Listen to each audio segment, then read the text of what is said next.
Hey, let's play a little game. Let's imagine you're Joe Q normie, and you need to run out for some groceries. You hop in the car and head to the store. What store do you go to? Why, Walmart, of course. And being an unwitting victim of the sugar conspiracy, what do you buy when you're there? Coke, naturally. And you can get jabbed at Walmart these days, right? Well, then you might as well make sure to get your 6th Moderna booster while you're there. And don't forget to fill up with gas on your way home. Is this creeping you out? Then why don't you shut yourself in your house and never go out shopping again? That'll show them. After all, you can always order everything you need from Amazon, can't you? Are you noticing a pattern here? Yes, in case you haven't heard, BlackRock Inc. is now officially everywhere. It owns everything. Sadly for us, however, the creepy corporate claws of the BlackRock beast aren't content simply to clutch onto a near plurality of the shares of every major corporation in the world. No. BlackRock is now digging its talons in even further and flexing its muscles, putting that inconceivable wealth and influence to use by completely reordering the economy, creating scamdemics, and shaping the course of civilization in the process. Let's face it, if you're not concerned about the power BlackRock wields over the world by this point, then you're not paying attention. But don't worry if all of this is news to you. Most people have no idea where this investment giant came from, how it clawed its way to the top of the Wall Street dogpile, or what it has planned for your future. Let's fill in that gap in public understanding. I'm James Corbett of the Corbett Report, and today you're going to learn the story of how BlackRock conquered the world.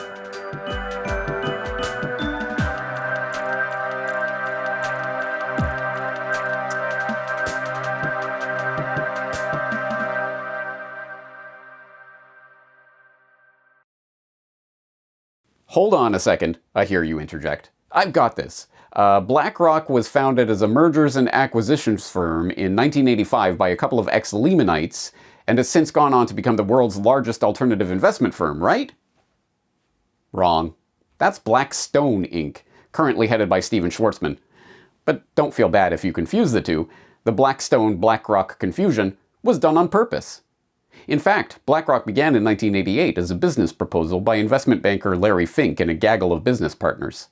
The appropriately named Fink had managed to lose $100 million in a single quarter in 1986 as a manager at First Boston Investment Bank by betting the wrong way on interest rates. Humbled by this humiliating setback, or so the story goes, Fink turned lemons into lemonade by crafting a vision for an investment firm with an emphasis on risk management. Never again would Larry Fink be caught off guard by a market downturn. Fink assembled some partners and brought his proposal to Blackstone co-founders, Pete Peterson and Stephen Schwarzman, who liked the idea so much that they agreed to extend Fink a $5 million line of credit in exchange for a 50% share in the business. Originally named Blackstone Financial Management, Fink's operation was turning a nice profit within months, had quadrupled the value of its assets in 1 year, and had grown the value of its portfolio under management to $17 billion by 1992. Now firmly established as a viable business in its own right, Schwarzman and Fink began musing about spinning the firm off from Blackstone and taking it public. Schwarzman suggested giving the newly independent company a name with Black in it, as a nod to its Blackstone origins, and Fink, taking roguish delight in the inevitable confusion and annoyance such a move would cause, proposed the name BlackRock. So Larry and I were sitting down, and he said, what do you think about, sort of having a family name, with Black in it? And I said, I think that's a good idea. And I think it was, he put on the table either Black Pebble or Black Rock. So he said, if we do something like this, all of our people will kill us. The two evidently share the same sense of humor. There is a little confusion between the companies, Schwarzman now concedes, and every time that happens, I get a real chuckle. But a shared taste for causing unnecessary confusion was not enough to keep the partners together. By 1994, the two had fallen out over compensation for new hires, or perhaps due to distress over Schwarzman's ongoing divorce, depending who's telling the story, and Schwarzman sold Blackstone's holdings in BlackRock for a mere $240 million. That was certainly a heroic mistake, Schwartzman admits. Having made the split with Blackstone and established BlackRock as its own entity, Fink was firmly on the path that would lead to his company becoming the globe-bestriding financial colossus that it is today. In 1999, with its assets under management standing at $165 billion, BlackRock went public on the New York Stock Exchange at $14 per share. Expanding its services into analytics and risk management with its proprietary Aladdin Enterprise Investment System, more on which later, the firm acquired mutual fund company State Street Research and Management in 2004, merged with Merrill Lynch Investment Management, MLIM, in 2006, and bought Seattle-based Quellos Group's Fund of Hedge Funds business in 2007, bringing the total value of assets under BlackRock management to over $1 trillion. But it was the global financial crisis of 2007-2008 that catapulted BlackRock to its current position of financial dominance. Just ask Heike Buchter, the German correspondent who literally wrote the book on BlackRock. Prior to the financial crisis, I was not even familiar with the name. But in the years after the Lehman Brothers collapse in 2008, BlackRock appeared everywhere. Everywhere, Buchter told German news outlet DW in 2015. Even before the Bear Stearns fiasco materialized into the Lehman Brothers collapse and the full-on financial bloodbath of September 2008, Wall Street was collectively turning to BlackRock for help.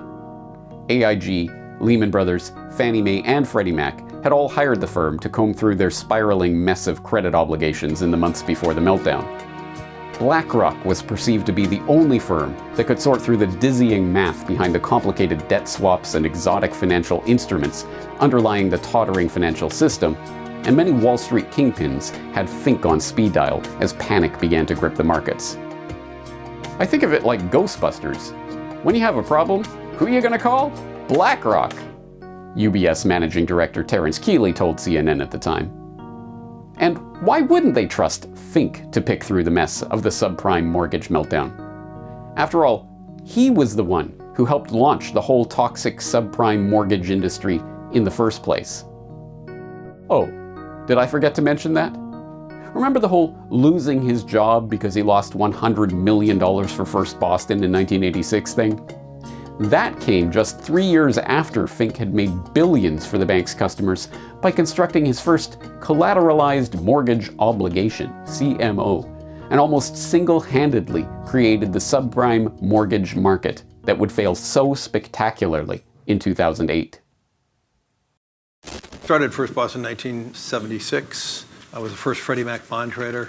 And so the mortgage market was just of its infancy. And then in 1982, we had the ability to put a PC on our trading desk. Before that, you had no ability to put a computer on a trading desk. And it was very clear to me that if we could have computing power on the trading desk, we were going to have the ability to dissect cash flows of mortgages. That led in 1983 to the first carving up a mortgage into different tranches, and so we created the first CMO. So depending how you look at it, Fink was either the perfect guy to have in charge of sorting out the mess that his CMO monstrosity had created, or the first Fink who should have gone to jail for it. Guess which way the US government chose to see it? Yeah, you guessed right. They saw Fink as their savior, of course. Specifically, the US government turned to BlackRock for help, with beleaguered US Treasury Secretary Timothy Geithner personally consulting Larry Fink no less than 49 times over the course of the 18-month crisis. Lest there be any doubt who was calling the shots in that relationship, when Geithner was on the ropes and his position as Secretary of the Treasury was in jeopardy at the end of Obama's first term, Fink's name was on the short list of those who were being considered to replace him. The Federal Reserve, too, put its faith in BlackRock, turning to the company for assistance in administering the 2008 bailouts. Ultimately, BlackRock ended up playing a role in the $30 billion financing of the sale of Bear Stearns to JP Morgan, the $180 billion bailout of AIG, and the $45 billion rescue of Citigroup. When the dust finally settled on Wall Street after the Lehman Brothers collapse, there was little doubt who was sitting on top of the dust pile: BlackRock. The only question was how they would parlay their growing wealth and financial clout into real-world political power. For Fink, the answer was obvious. move from the petty crime of high finance into the criminal big leagues of government. Accordingly, throughout the last decade, he has spent his time building up BlackRock's political influence until it has become, as even Bloomberg admits, the de facto fourth branch of government. When BlackRock executives managed to get their hands on a confidential Federal Reserve PowerPoint presentation threatening to subject BlackRock to the same regulatory regime as the big banks, the Wall Street behemoth spent millions successfully lobbying the government to drop the proposal. But lobbying the government is a roundabout way to get what you want. As any good financial guru will tell you, it's far more cost-efficient to make sure that no troublesome regulations are imposed in the first place.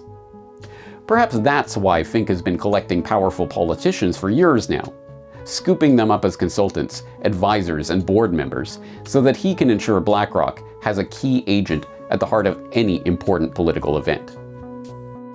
As William Engdahl details in his own expose of BlackRock, BlackRock founder and CEO Larry Fink is clearly interested in buying influence globally.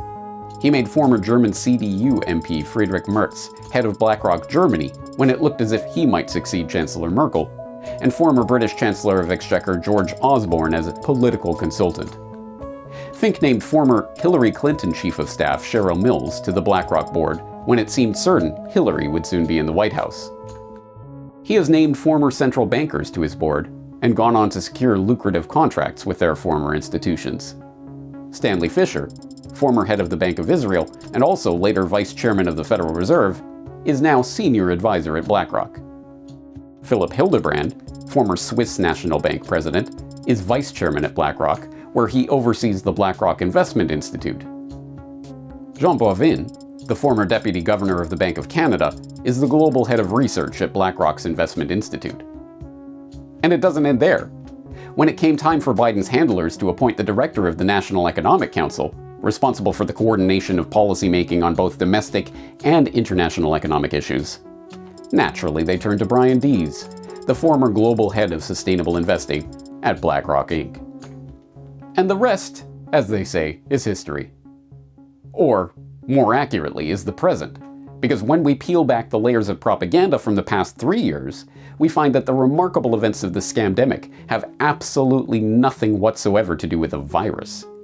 We are instead witnessing a changeover in the monetary and economic system that was conceived, proposed, and then implemented by, you guessed it, BlackRock.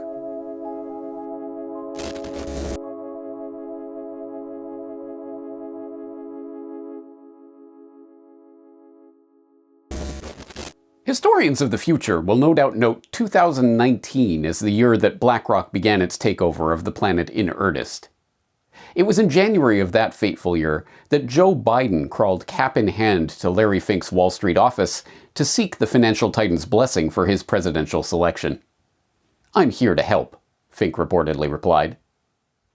Then, on August 22nd of 2019, Larry Fink joined such illustrious figures as Al Climate Conman Gore, Christia Account-Freezing Freeland, Mark G. Fans Carney, and the man himself, Klaus Bonvillain Schwab, on the World Economic Forum's Board of Trustees, an organization which, the WEF informs us, serves as the guardian of the World Economic Forum's mission and values. But which values are those, precisely, you might ask, and what does Yo-Yo Ma have to do with it? It was another event that took place on August 22, 2019, however, that captures our attention today. As it turns out, August 22nd was not only the date that Fink achieved his globalist knighthood on the WEF board, it was also the date that the financial coup d'etat, later erroneously referred to as a pandemic, actually began. In order to understand what happened that day, however, we need to take a moment to understand the structure of the US monetary system. You see, greatly oversimplifying things for ease of understanding, there are actually two types of money in the banking system. There's bank money, the money that you and I use to transact in the real economy, and there's reserve money, the money that banks keep on deposit at the Federal Reserve. These two types of money circulate in two separate monetary circuits, sometimes referred to as the retail circuit, bank money, and the wholesale circuit, reserve money. In order to get a handle on what this actually means, I highly suggest you check out John Titus's indispensable videos on the subject, notably, Mummy, Where Does Money Come From?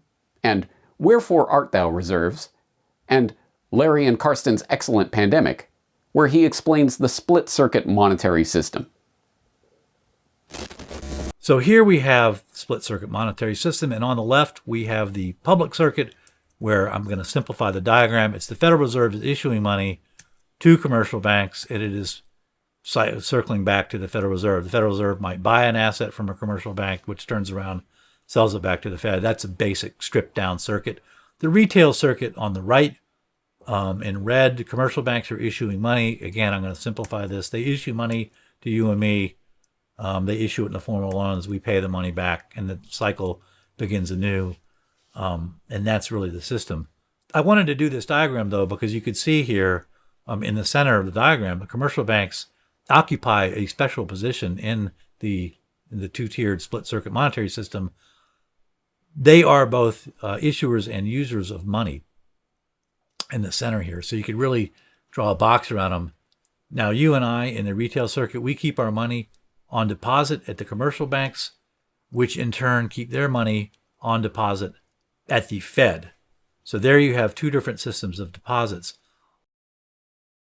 But the point of the two-circuit system is that, historically speaking, the Federal Reserve was never able to print money in the sense that people usually understand that term. It's able to create reserve money, which banks can keep on deposit with the Fed to meet their capital requirements. The more reserves they have parked at the Fed, the more bank money they're allowed to conjure into existence and lend out into the real economy. The gap between Fed-created reserve money and bank-created bank money acts as a type of circuit breaker, and this is why the flood of reserve money that the Fed created in the wake of the global financial crisis of 2008 did not result in a spike in commercial bank deposits. But all that changed 3 years ago. As Titus observes, by the time of the scamdemic bailouts of 2020, the amount of bank money sitting in deposit in commercial banks in the US, a figure which had never shown any correlation with the total amount of reserves held on deposit at the Fed, suddenly spiked in lockstep with the Fed's climbing balance sheet. Clearly, something had happened between the 2008 bailout and the 2020 bailout. Whereas the tidal wave of reserve money unleashed to capitalize the banks in the earlier bailout hadn't found its way into the real economy, the 2020 bailout money had. So, what happened? BlackRock happened. That's what. Specifically, on August 15, 2019, BlackRock published a report under the typically eye-wateringly boring title, Dealing with the Next Downturn, From Unconventional Monetary Policy to Unprecedented Policy Coordination. Although the paper did not catch the attention of the general public, it did generate some press in the financial media, and, much more to the point, generated interest from the gaggle of central bankers who descended on Jackson Hole, Wyoming, for the annual Jackson Hole Economic Symposium taking place on August 22, 2019. The exact same day that Fink was being appointed to the WEF's board. The theme of the 2019 symposium, which brings together central bankers, policymakers, economists, and academics to discuss economic issues and policy options, was Challenges for Monetary Policy, and BlackRock's paper, published a week in advance of the event, was carefully crafted to set the parameters of that discussion. It's no surprise that the report caught the attention of the central bankers. After all, BlackRock's proposal came with a pedigree. Of the 4 co-authors of the report, 3 of them were former central bankers themselves. As we've seen, Philip Hildebrand, the former president of the Swiss National Bank, Stanley Fischer, the former Federal Reserve Vice Chairman and former governor of the Bank of Israel, and Jean Boivin, the former deputy governor of the Bank of Canada. But beyond the paper's authorship, it was what Dealing with the Next Downturn actually proposed that was to have such earth-shaking effects on the global monetary order.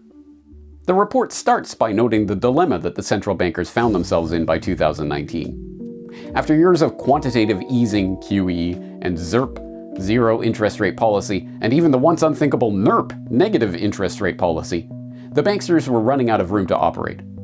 As BlackRock notes, the current policy space for global central banks is limited and will not be enough to respond to a significant, let alone a dramatic, downturn. Conventional and unconventional monetary policy works primarily through the stimulative impact of lower short-term and long-term interest rates. This channel is almost tapped out. 1/3 of the developed market government bond and investment grade universe now has negative yields, and global bond yields are closing in on their potential floor. Further support cannot rely on interest rates falling. So what was BlackRock's answer to this conundrum? Why, a Great Reset, of course. No, not Klaus Schwab's Great Reset. A different type of Great Reset, the going direct reset. An unprecedented response is needed when monetary policy is exhausted and fiscal policy alone is not enough. That response will likely involve going direct. Going direct means the central bank finding ways to get central bank money directly in the hands of public and private sector spenders. Going direct, which can be organized in a variety of different ways, works by 1. bypassing the interest rate channel when this traditional central bank toolkit is exhausted, and 2. enforcing policy coordination so that the fiscal expansion does not lead to an offsetting increase in interest rates. The authors of BlackRock's proposal go on to stress that they're not talking about simply dumping money into people's bank accounts willy-nilly. As report co-author Philip Hildebrand made sure to stress in his appearance on Bloomberg on the day of the paper's release, this was not Bernanke's helicopter money idea. So what we're proposing is the next step has to be something else than just more of the same, something that goes into the direction of essentially what we call going direct, which would be ways of putting money into pockets of consumers or corporates directly in order to spend. So to go around the interest rate channel as opposed to traditional central banking where you really only or always work through the interest rate channel. So kind of like helicopter money, does it have to be coordinated? I think what it means, helicopter money is a sort of catchphrase from a famous paper that Ben Bernanke gave in the early 2000s, but the point is, yes, you have to go in a different way than working through the interest rate channel because interest rates are already so low. Nor was it, as report co-author Jean Boivin was keen to stress in his January 2020 appearance on BlackRock's own podcast discussing the idea, a version of modern monetary theory, MMT, with the government simply printing up bank money to spend directly into the economy.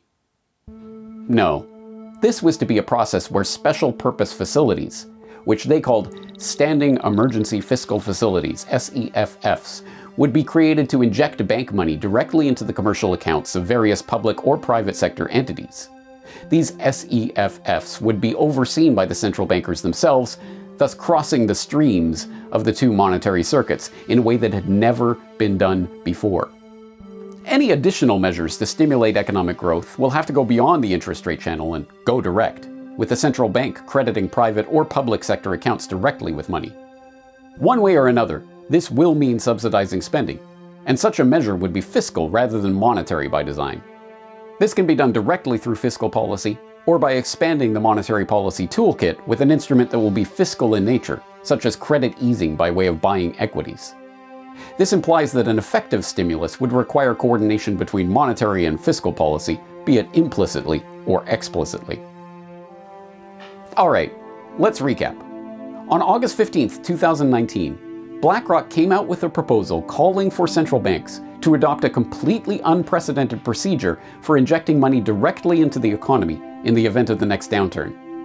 Then, on August 22, 2019, the central bankers of the world convened in Wyoming for their annual shindig to discuss these very ideas.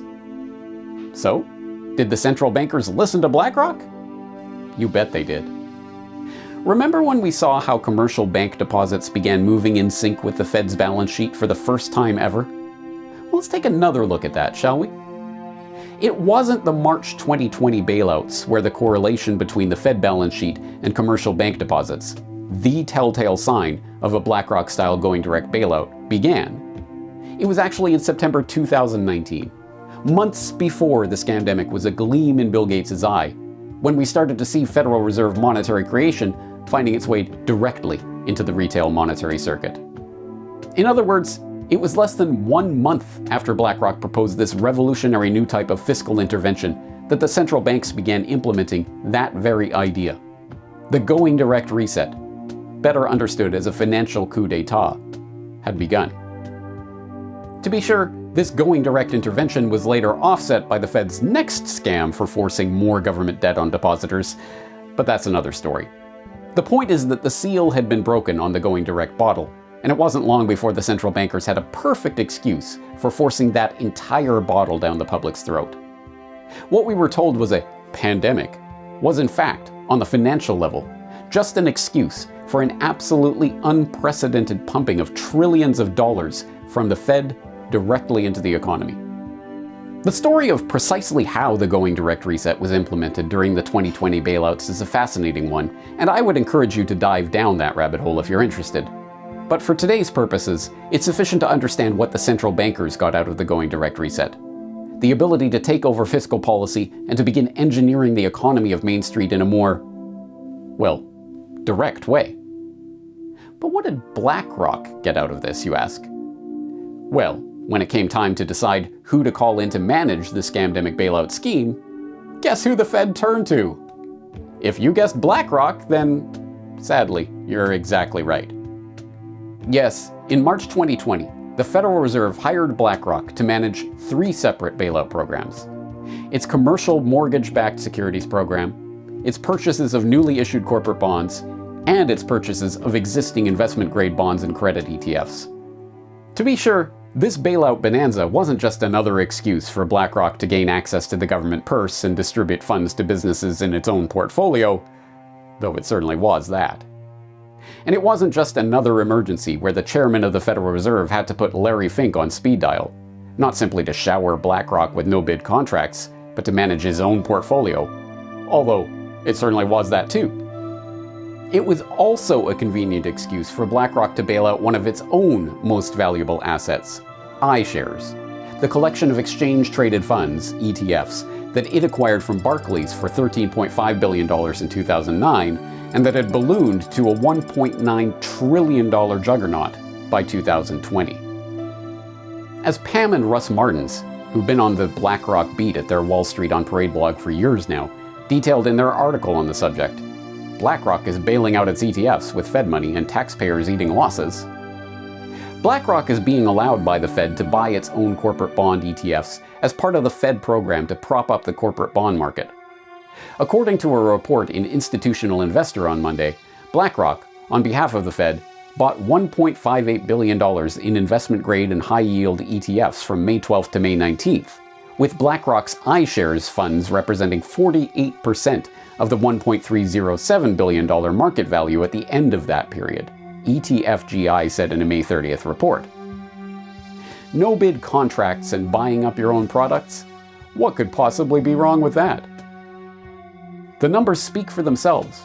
After BlackRock was allowed to bail out its own ETF funds with the Fed's newly minted going direct funny money, iShares surged yet again, surpassing $3 trillion in assets under management last year.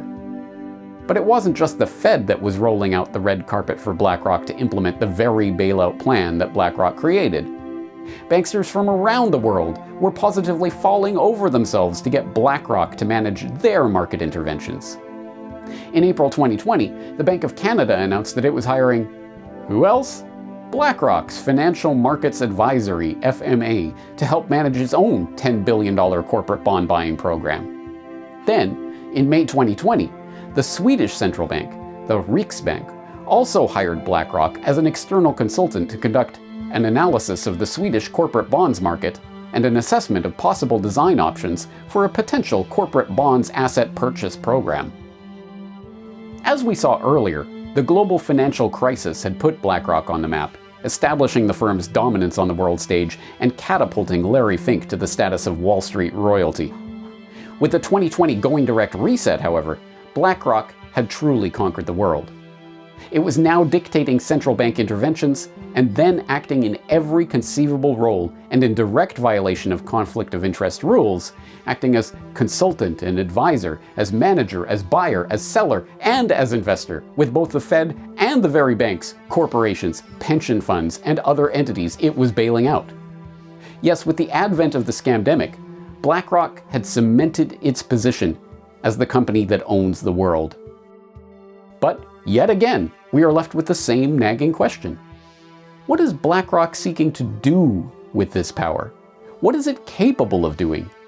And what are the aims of Fink and his fellow travelers? Let's find out.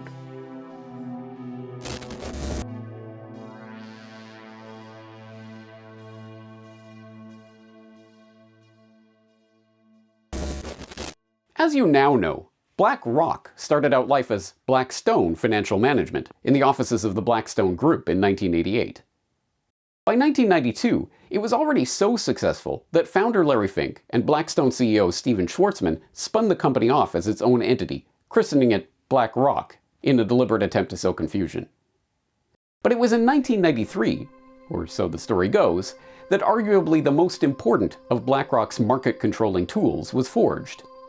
It was that year that Jody Kochansky, a fixed-income portfolio manager hired the year before, began to tire of his daily 6:30 a.m. task of comparing his entire portfolio to yesterday's numbers. The task, done by hand from paper printouts, was long and arduous. Kochansky had a better idea.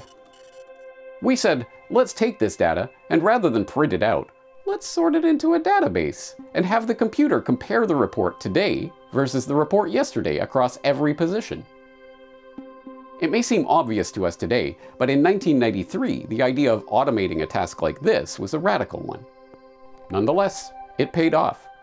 After seeing the utility of having an automated, daily, computer-generated report calculating the risk on every asset in a portfolio, Kochansky and his team hunkered down for a 72-hour code-writing exercise that resulted in Aladdin, short for Asset, Liability, Debt, and Derivative Investment Network, a proprietary investment analysis technology touted as the operating system for BlackRock.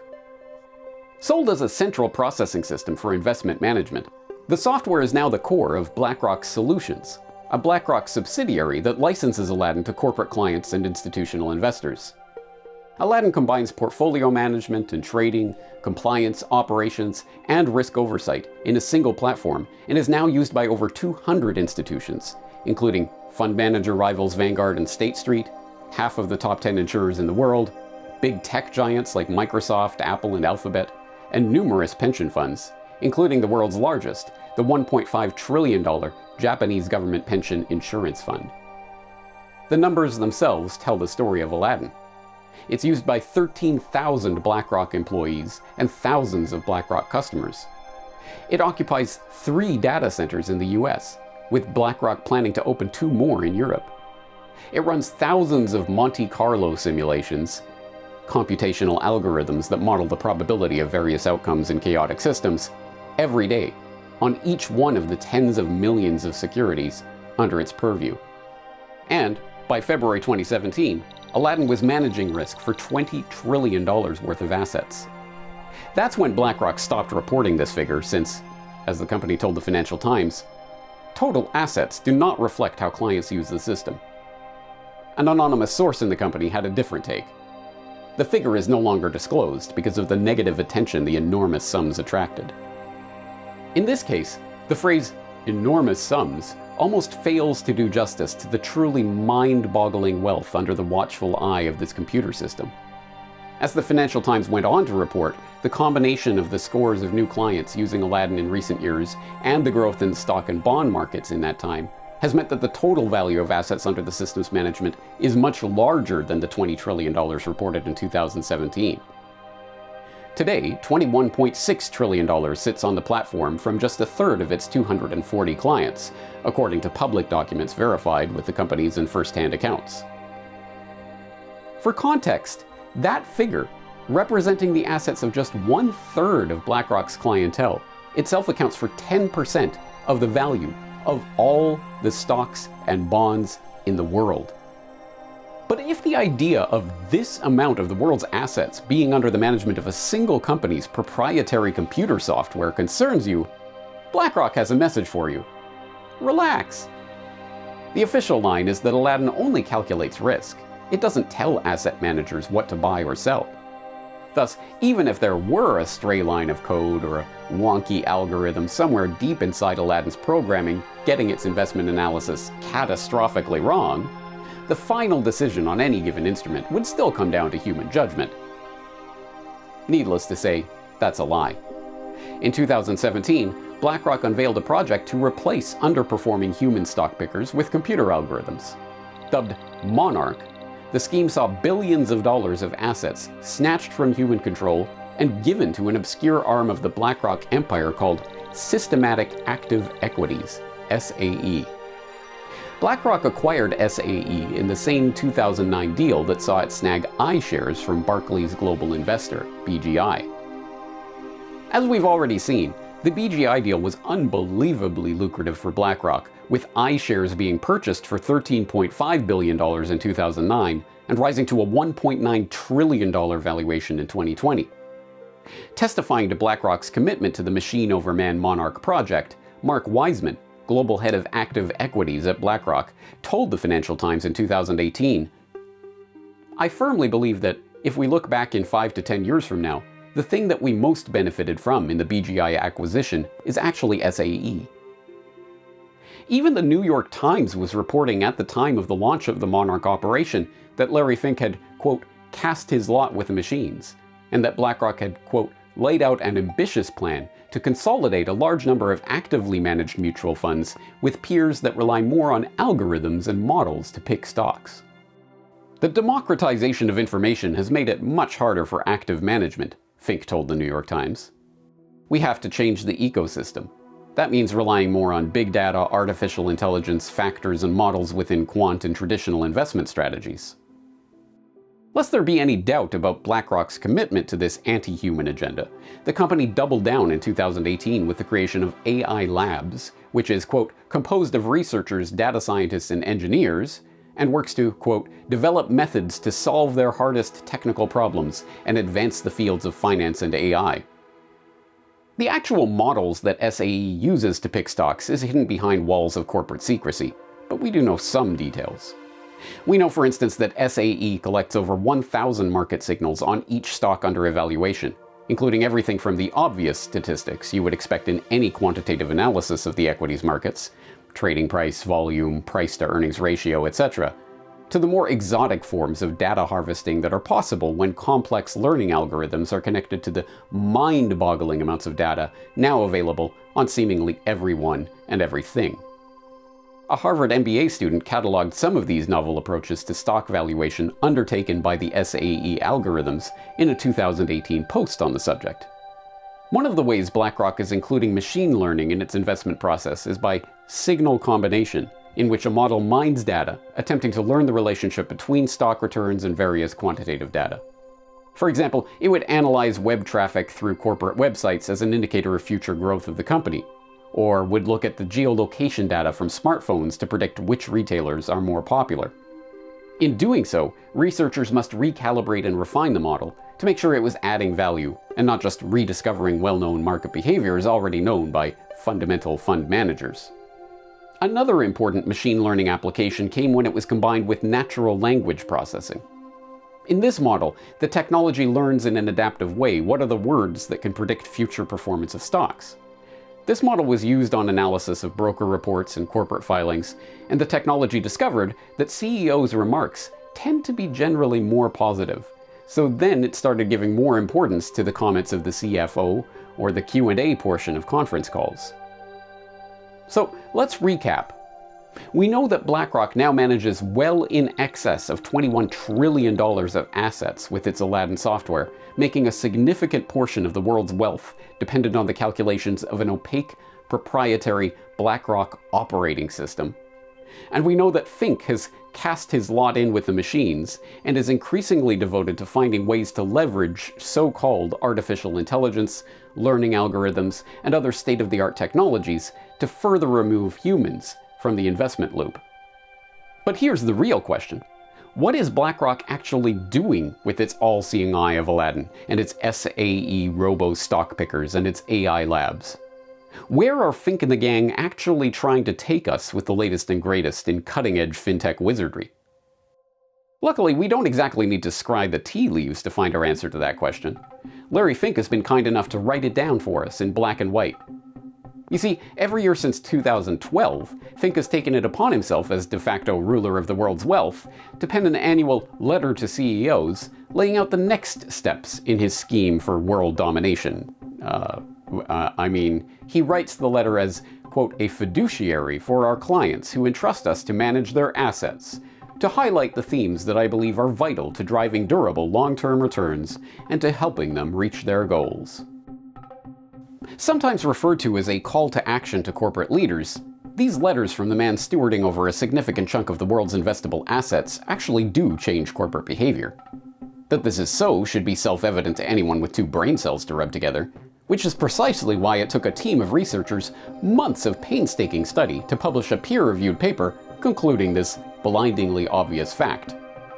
Portfolio firms are responsive to BlackRock's public engagement efforts. You don't say. So, what is Larry Fink's latest hobby horse, you ask? Why, the ESG scam, of course. That's right, Fink used his 2022 letter to harangue his captive audience of corporate chieftains about the power of capitalism. By which he means the power of capitalism to more perfectly control human behavior in the name of sustainability. Specifically, it's been 2 years since I wrote that climate risk is investment risk, and in that short period, we have seen a tectonic shift of capital. Sustainable investments have now reached $4 trillion. Actions and ambitions towards decarbonization have also increased. This is just the beginning.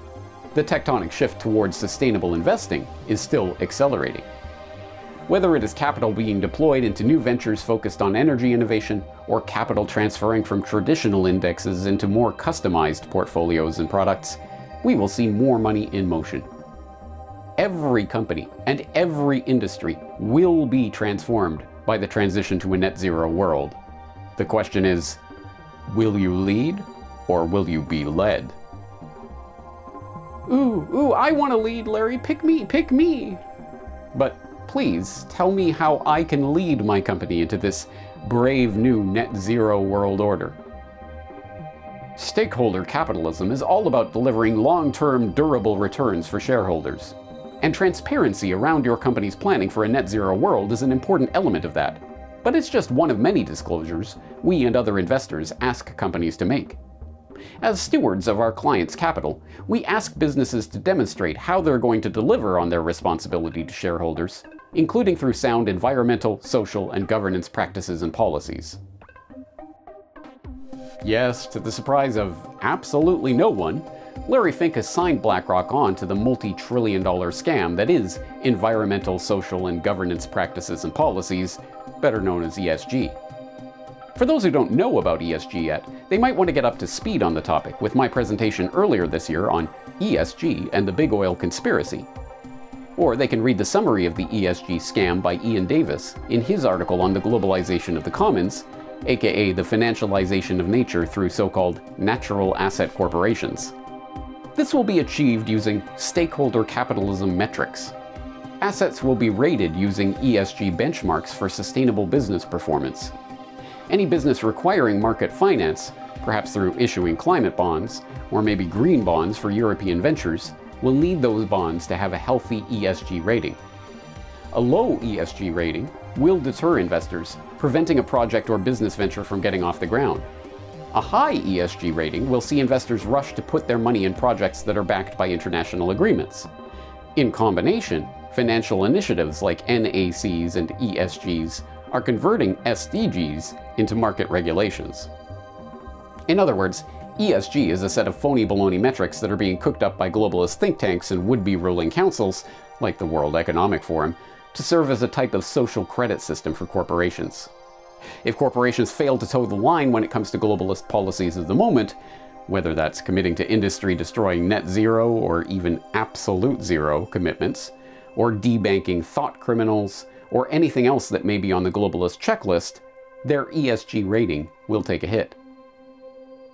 So what? You may ask. What does an ESG rating have to do with the price of tea in China, and why would any CEO care? The so what here is that, as Fink signals in his latest letter, BlackRock will be putting ESG reporting and compliance in its basket of considerations when choosing which stocks and bonds to invest in and which ones to pass over. And Fink is not alone. There are now 291 signatories to the Net Zero Asset Managers Initiative, an international group of asset managers committed to supporting the goal of net zero greenhouse gas emissions by 2050 or sooner. They include BlackRock, Vanguard, State Street, and a slew of other companies collectively managing $66 trillion of assets. In plain English, BlackRock and its fellow globalist investment firms are leveraging their power as asset managers to begin shaping the corporate world in their image and bending corporations to their will. And, in case you were wondering, yes, this is tied into the AI agenda as well. In 2020, BlackRock announced the launch of a new module to its automated Aladdin system, Aladdin Climate. Aladdin Climate is the first software application to offer investors measures of both the physical risk of climate change and the transition risk to a low-carbon economy on portfolios with climate-adjusted security valuations and risk metrics. Using Aladdin Climate, investors can now analyze climate risk and opportunities at the security level and measure the impact of policy changes, technology, and energy supply on specific investments. To get a sense of what a world directed by digital overlords at the behest of the ESG agenda might look like, we simply need to turn to the ongoing conflict in Ukraine. As Fink wrote in his letter to shareholders earlier this year, finally, a less discussed aspect of the war is its potential impact on accelerating digital currencies. The war will prompt countries to reevaluate their currency dependencies. Even before the war, several governments were looking to play a more active role in digital currencies and define the regulatory frameworks under which they operate. The US Central Bank, for example, recently launched a study to examine the potential implications of a US digital dollar. A global digital payment system, thoughtfully designed, can enhance the settlement of international transactions while reducing the risk of money laundering and corruption. Digital currencies can also help bring down costs of cross-border payments, for example when expatriate workers send earnings back to their families. As we see increasing interest from our clients, BlackRock is studying digital currencies, stablecoins, and the underlying technologies to understand how they can help us serve our clients. The future of the world, according to BlackRock, is now coming fully into view. It is a world in which unaccountable computer learning algorithms automatically direct investments of the world's largest institutions into the coffers of those who play ball with the demands of Fink and his fellow travelers. It's a world in which transactions will be increasingly digital, with every transaction being data mined for the financial benefits of the algorithmic overlords at BlackRock. And it's a world in which corporations that refuse to go along with the agenda will be ESG de-ranked into oblivion, and individuals who present resistance will have their CBDC wallets shut off. The transition of BlackRock from a mere investment firm into a financial, political, and technological colossus that has the power to direct the course of human civilization is almost complete. Meet Serge Varley, a recruiter at BlackRock. Let me tell you, it's not through who's the president. It's who's controlling the wallet.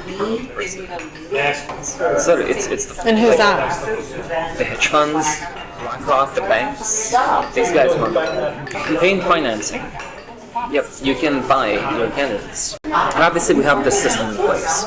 First, there's the senators, and these guys are cheap. You got 10 grand, you can buy a senator. I can give you 500K right now, no questions asked. Yeah. I'm gonna do what needs to be done. Does everybody do that? Does BlackRock do that? It doesn't matter who wins. You're still gonna... They're in my pocket at this point.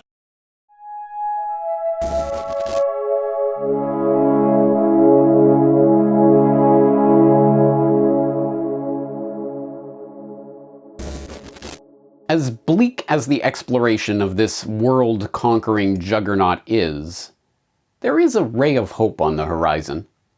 The public is at least finally becoming aware of the existence of BlackRock and its relative importance on the global financial stage.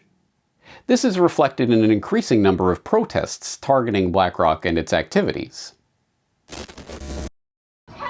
trillion!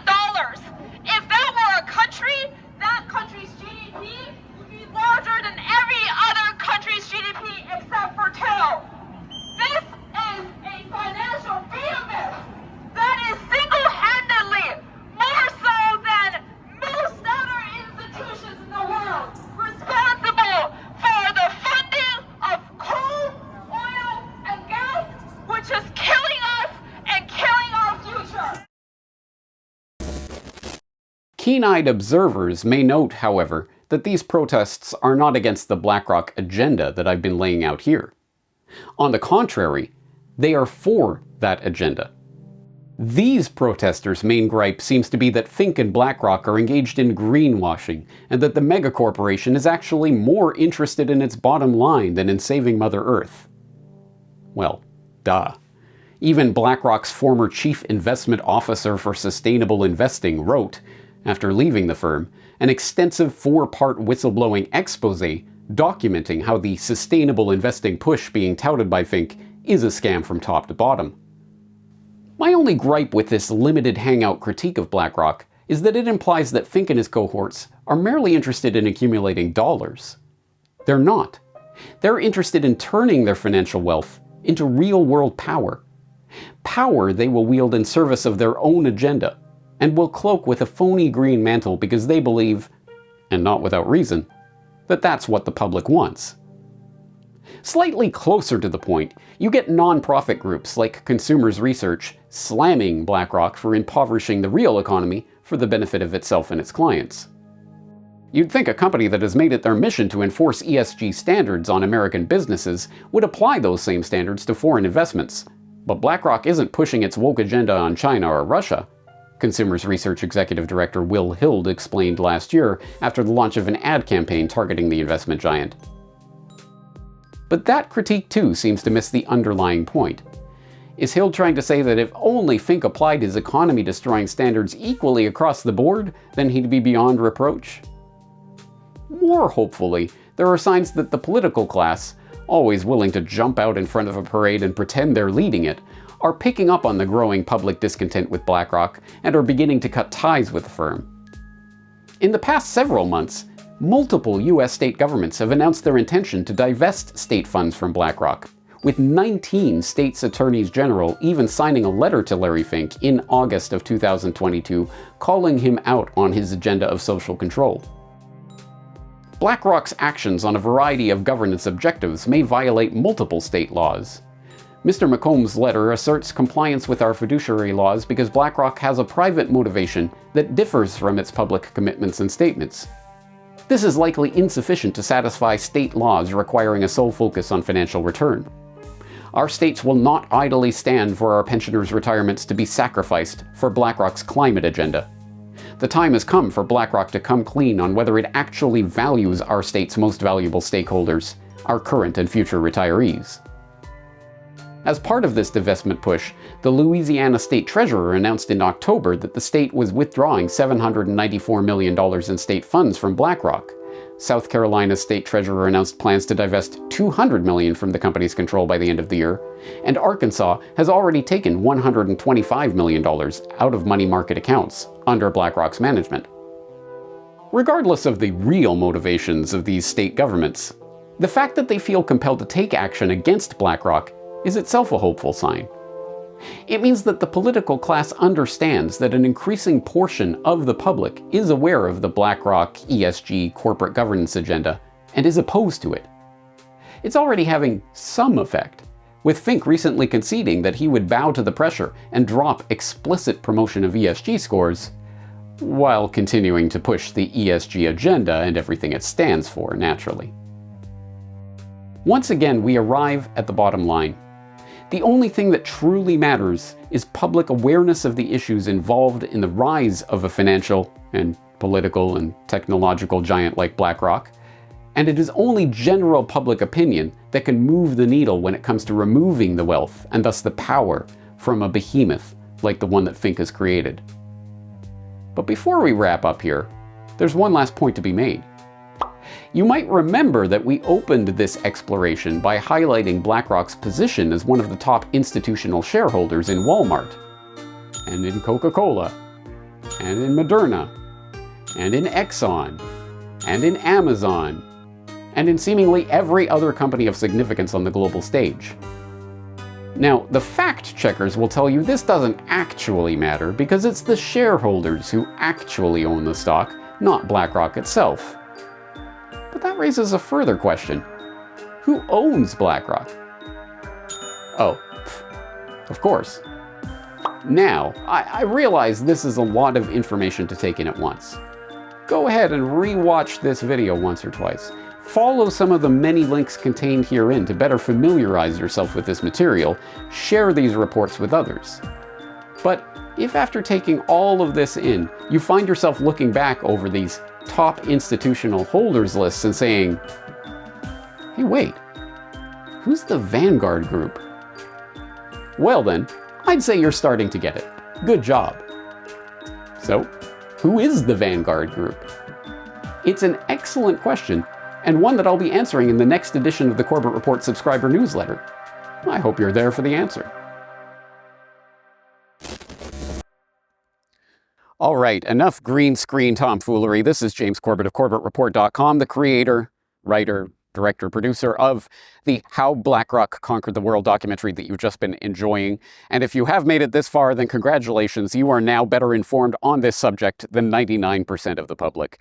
So with that great power comes the great responsibility of sharing this information with others. So I ask you, if you did get anything out of today's presentation, that you do share it with people that you know in your life, because I think it is awareness of this information that is incredibly important, the incredibly important part of solving the problem of BlackRock. And if you are interested in that question of solving the problem of BlackRock, boy, have I got more material for you. Yes, coming up on my next edition of Solutions Watch, my regular weekly series where I'm looking at solutions to the problems that are often posed in the independent media but rarely solved, I'm going to talk about the problem of BlackRock and how we can go about contributing to its solution. So there's more on that coming shortly from CorbettReport.com. But if this is your first time enjoying a Corbett Report presentation, then let me inform you that there's even better news in your information dissemination task that I've just given you. I have made it as easy as possible for you to get this information out to others, specifically by making not just this video and not just the audio download, but a complete hyperlinked transcript with a source of every single thing that I've talked about in today's presentation, completely available for free at corbettreport.com/BlackRock. You go there and you will find the audio video downloads and a complete hyperlink transcript of this entire documentary. So I hope that is useful for you. And if it is, please do help spread this to others. Now, as you may or may not have noticed, if you are a Corbett Report subscriber, you may have noticed that this entire documentary is almost entirely based on an editorial series that I released in the Corbett Report subscriber newsletter last November. So if you are a Corbett Report subscriber, you will be way ahead of this curve. You are always ahead of the game. So Corbett Report subscribers, give yourself a pat on the back and please help me get this information out to others. If you are not a Corbett Report subscriber and would like access, early access as it were, to my next documentaries and things that I'm working on, well, you can do so. First of all, the newsletter, it contains an editorial which is available for free all the time, as with all of my work. So if you want to just sign up for the free email list and get informed every time I post anything, including an editorial, then you can go to corbettreport.substack.com. But if you would like to become a Corbett Report member, and to actually contribute to this work and help keep it coming, then I would sincerely appreciate you taking the time and effort and expense to sign up for a Corbett Report membership. As little as $12 a year, $1 a month, you can help keep this independent media going and growing. And I do appreciate that. So that information is available at corbettreport.com/members. When you sign up, you'll get login for the website so that you can log in and see the full newsletter that is delivered every weekend. That includes not just the editorial, but also recommended reading and viewing, a discount for material at the New World Next Week store, etc. Anyway, that's a lot of information to go through. The links, of course, will be at the end of this transcript. And I thank you again for your time and attention, and thank you in advance for helping to spread this word to others.